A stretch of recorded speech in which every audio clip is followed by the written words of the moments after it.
Hey, I'm Landis. Welcome to episode 3 we're calling Milling Lumber. Hey, it doesn't matter what you're building in your shop. It can be chairs like we're doing in our shop. It can be a table.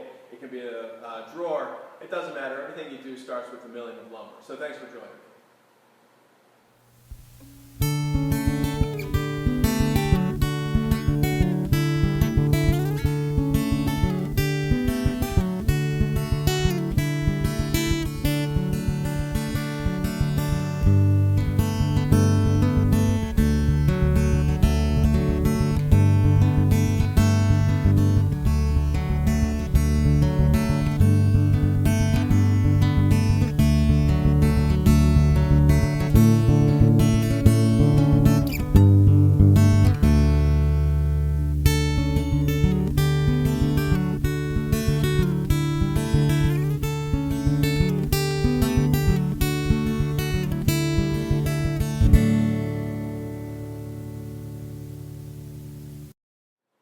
Hey, thanks for joining me for episode 3, Milling Lumber.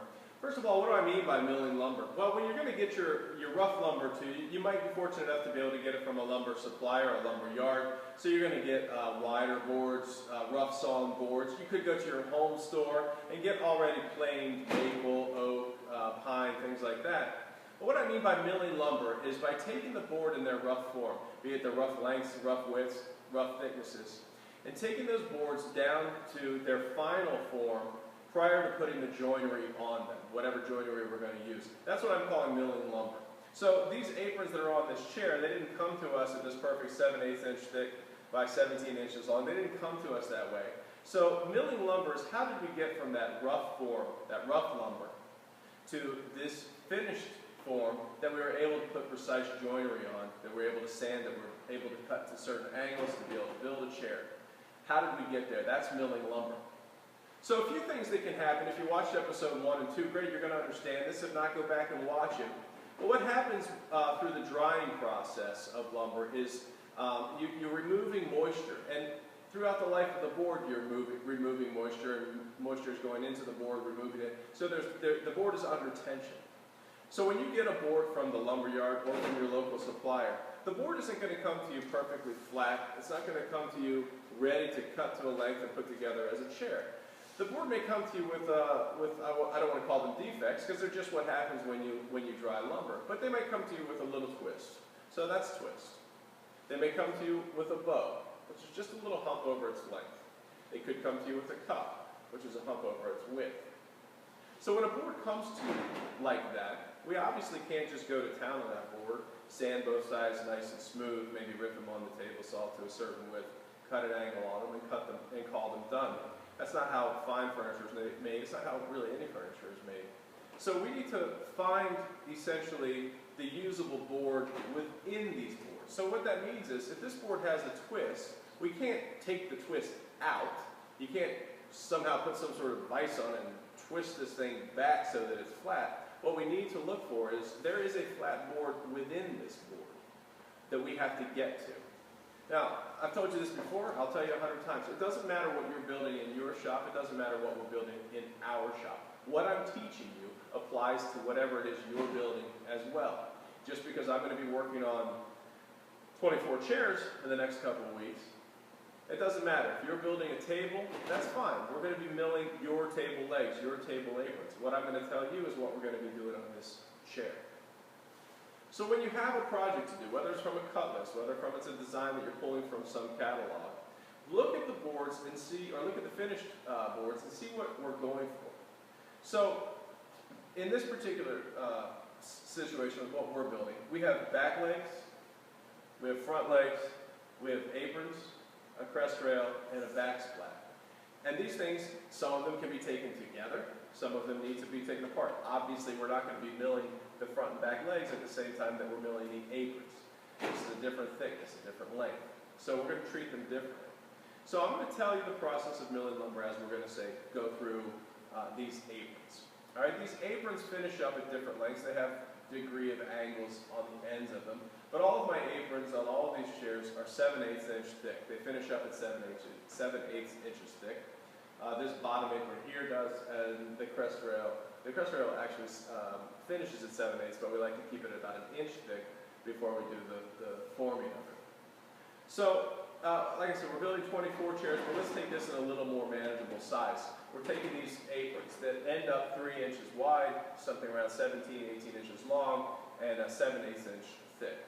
So we can't just go to our stack of lumber, pull down a very long board that's over with, and just send that long board through the table saw and take a 3-inch rip of that board and call it finished.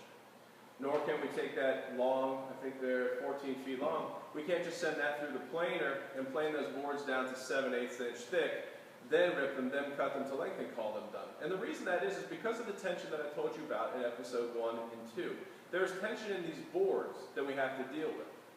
So what we're going to do is we're going to take these aprons from a larger board, and we're going to take that board and we're going to start with a very long board that we're going to cut down into smaller, manageable pieces for a few reasons. But one is so that we minimize the loss of material. If I took an 8-foot board and tried to face joint that board, that is, flatten one side of it, it is far more difficult to flatten one side of an 8-foot board than it is to flatten one side of, say, a 17-inch board. We'll be able to face joint that 17-inch board much quicker than we would an 8-inch board. We'd have to pass over that jointer many, many times and therefore lose thickness on the ends as we're trying to approach the center to make it flat.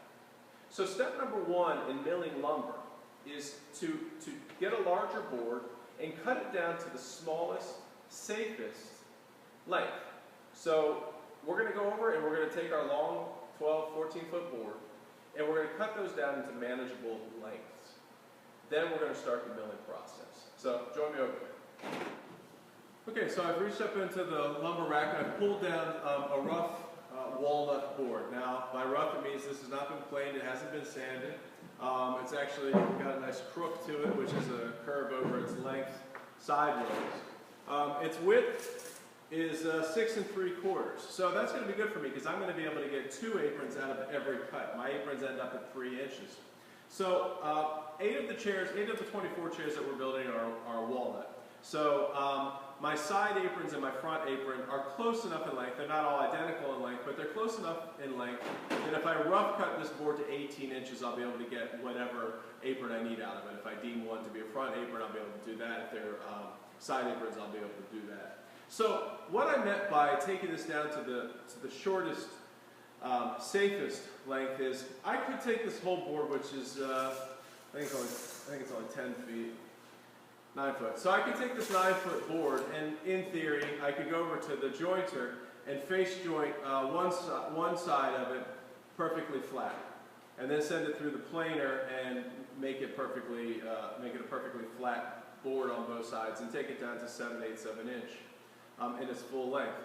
And then I could go ahead and rip this on the table saw to exactly 3 inches and then sit there and cut all of my aprons and be done in one fell swoop. The reason you can't do that, though, is because, well, for a few reasons, but I wouldn't want to put a 9-foot board over the jointer anyway, because to get a board that is this irregular, flat, you'd have to pass it over the jointer many, many times, and you would start to lose thickness on the board.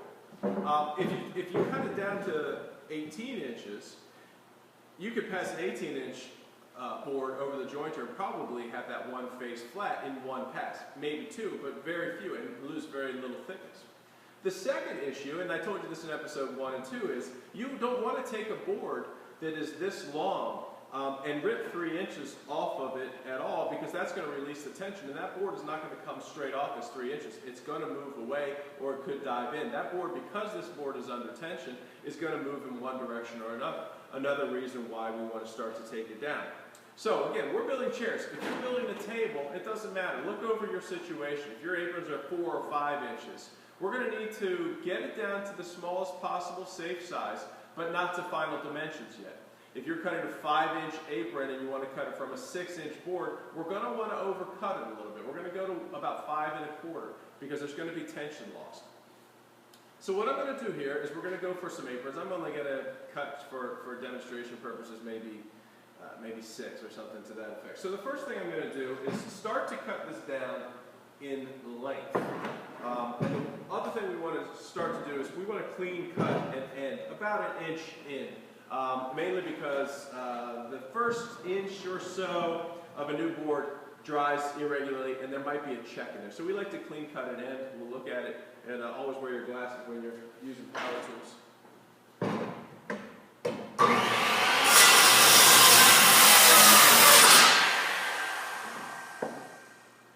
So what I do is just check and see what I cut off and see if I can see any checks in here. Checks are essentially openings, voids, where this has shrunk a little bit quicker than the board, so it would be a bad thing to include a check into a piece of furniture.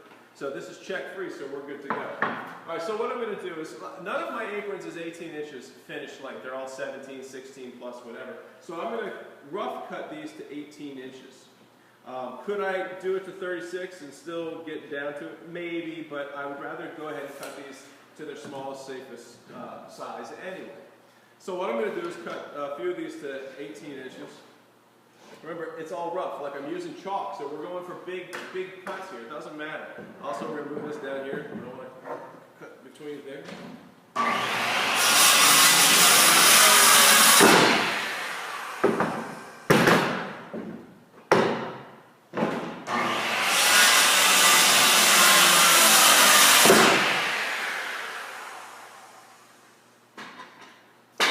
Already this is starting to look like an apron. Not really. Okay, put this back up. Alright, so now what we're down to is 18-inch lengths. So now we have to deal with the width. We don't want to go to the table saw and cut this right down to 3 inches. That's the finished width of our piece. And the reason we don't want to do that is because, again, in episode 1 and 2, I explained this to you. If you cut a narrower board from a wider board, you're releasing tension. You're changing the circumstances under which this board exists. And when we rip a board off of here, this board is going to move. It is either going to go like that or it's going to pinch on itself. With that movement, it means we no longer have a straight edge. So we don't get to cut this to 3 inches. What we're going to do is cut it a little bit over, 3 1/4 in this particular case, which will leave me exactly what I need. So I'm going to set my table saw up to 3 1/4 inches, and we're going to rip these boards down to their smallest width without being a final width. So join me at the table saw. Okay, so here we are at the table saw. We're about to rip these 6 3/4 inch wide boards down to something more usable for our aprons. We're going to go to 3 1/4. Hey, this reminds me, this is an opportunity to tell you something. The procedures that we're doing here, how we're doing it isn't important. I use a skill saw to cut these down to length. Like I said, if you're in a Manhattan apartment and you don't have a skill saw, or you're not allowed to use one, or you don't want to create the dust, hey, you can go with this board. You can cut this board with a typical old-fashioned saw. You're allowed to do that. How you cut this to length, that doesn't matter to me. Same thing with what we're about to do. We're about to rip this down to the 3 1/4 inch width. I don't care how you do it. It's not important how you do it. Just that you do it. Again, these are why-to videos, not how-to videos. So just keep that in mind. I'm going to rip it on the table saw. You can rip it any way you want to. If you have a little skill or a jigsaw and you want to just cut right down the middle with that, that's fine. If you want to do this with a handsaw, that's fine. If you want to do it with dental floss, that's fine. I don't care how you do it. How you do it isn't important. That we're doing it. That's what's important. All right, so we're going to set these up, and we're going to, again, we're trying to get this stuff down. We're releasing the tension. We're getting these boards down to usable.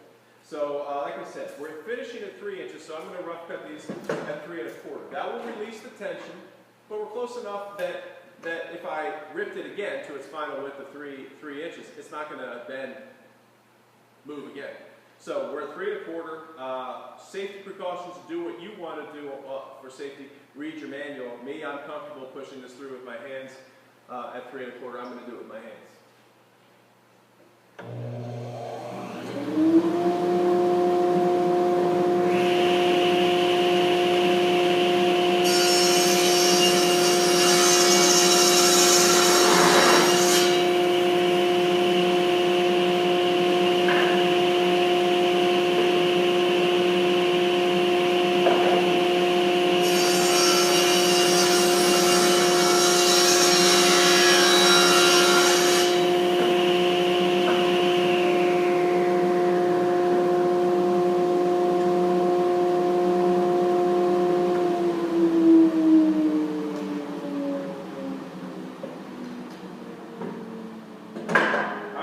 be able to start to see now that we're getting closer and closer to the aprons. Remember, we started with that big 9-foot board, and what we're getting down to is finally getting to these aprons. What we need to deal with next is their thickness. We need to find the flat board within this board. So what that means is we need to flatten one side of this. Basically, it's called face jointing. We need to face joint one side of this. We're going to do it on our joiner. If you don't have a joiner, do it with your hand plane. Do it with a scraper. You could do it with sandpaper, but that's going to take a long time. I don't think I would do that. However you want to flatten this, do it that way, but we've got to flatten one side. I'll do it on the joiner. You can watch that. And then if I feel particularly strong and full of energy, I might hand plane one as well to show you that. But what we need to do is provide one flat face right now. One flat face. That's what we're going to do. Okay, so here we are at the jointer. Look, if you don't have one, it doesn't matter. You don't have to turn the video off and say, shoot, I can't go on anymore. I'm using the joiner. It's what we use in our shop. If you don't have one, it doesn't matter. You do need to flatten that one side, but there are many, many ways to do it. The jointer is just one way to do it. I'm going to do that again, and I hate to keep bringing it up because it's not about how we're doing something. It's about why we're doing something. And what we're doing now is trying to find that flat board within this rough lumber. Step number one in this particular, at this particular stage is flattening one side of this board. That's what I'm going to do with this joiner. We'll show you another way in a second.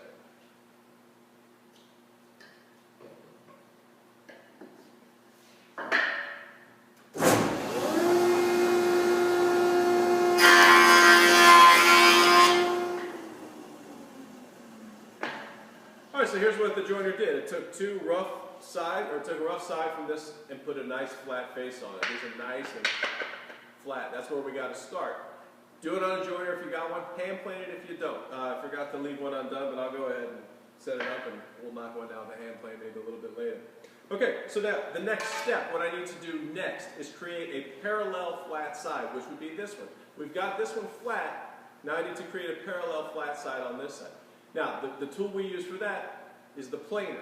Now, the reason I can't just flip this over and do it like this is, yes, that would give me a beautiful flat side on this side and a beautiful flat side on this side, but they wouldn't be parallel.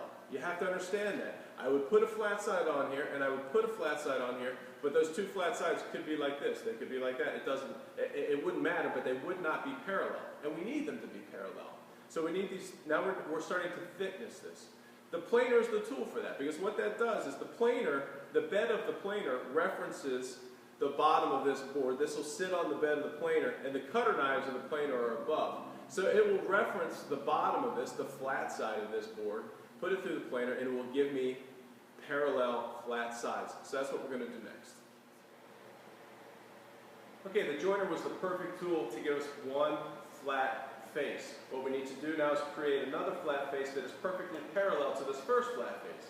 We do that on a power planer that has a bed on which this flat face will ride. It gets pulled through the planer, and the cutter knives are up above here. They're doing the cutting above. So this board references the bed of the planer, sends it through, and the knives cut off the top. What we're going to do is then get two parallel faces. Now, this is a thickness planer, so we're going to send this through the planer a few times in order to get this close to where we want to finish it up. We want to finish at 7/8. We're going to finish a little bit heavy so that we're able to sand away the mill marks. All right?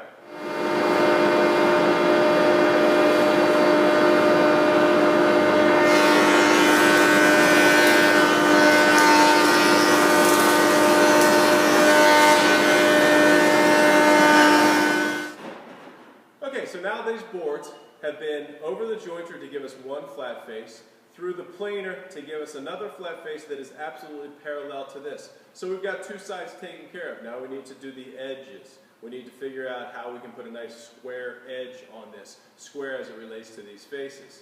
Now, we're back at the joiner because not only can you face joint with the joiner, you can edge joint as well.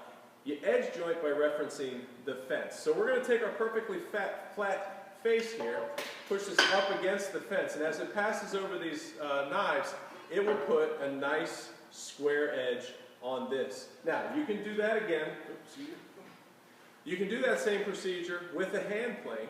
You can put this into a vise, shoot a hand plane along here and just check with a square to make sure that you're nice and square. If you're not, you put a little more pressure down and you make this square. Again, this doesn't matter what tool you do it with, it just matters that you do it. We need to have a nice square reference at this point. So I'm going to run it over the joiner. We're going to reference the face up against the fence. We've made sure that the fence is 90 degrees to the bed, so we're going to put a nice square edge on this.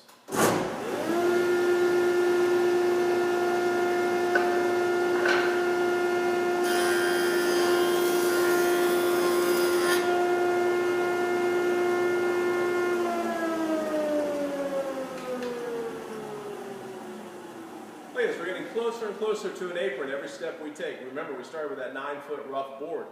All right, so what we've got here is face that we face jointed, face that we sent through the planer that's parallel to this face. We've now put a nice square edge on this. We have one more edge to deal with before we have to cut it to length, and that's this one. How do we get a parallel edge on here? Well, we definitely want to make sure we're referencing this side. So again, if you're in a situation where you're using nothing but hand tools, then you're going to want to take this edge, you're going to want to take your 3-inch measurement here, and you're going to measure off of here and draw your straight line. If you draw a straight line, then you're going to have to hand plane to that line. If you draw a straight line and you're cutting it on a bandsaw, you're going to want to either use the fence on the bandsaw or cut as closely to that line as you can and finish that with a hand plane. Us, we're going to use the table saw because we can reference the fence and make a nice clean rip that way. I'll see you there. Okay, so we're back to the table saw. This is a fantastically versatile tool, but this is what this tool is for. So we use this fence, and this fence is parallel to the blade. So anything we pass between this and the blade is going to come out parallel, provided that we have a nice straight edge here, which we do. We know we did that.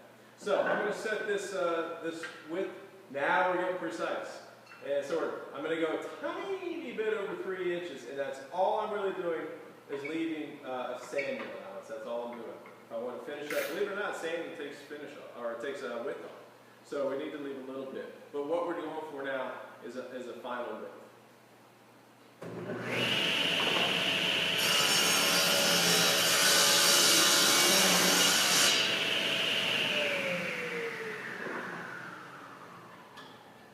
Now, I don't know if you noticed that, but as I passed this through the table saw, I didn't even take any wood off. No wood got cut off. It was all within the kerf of the blade.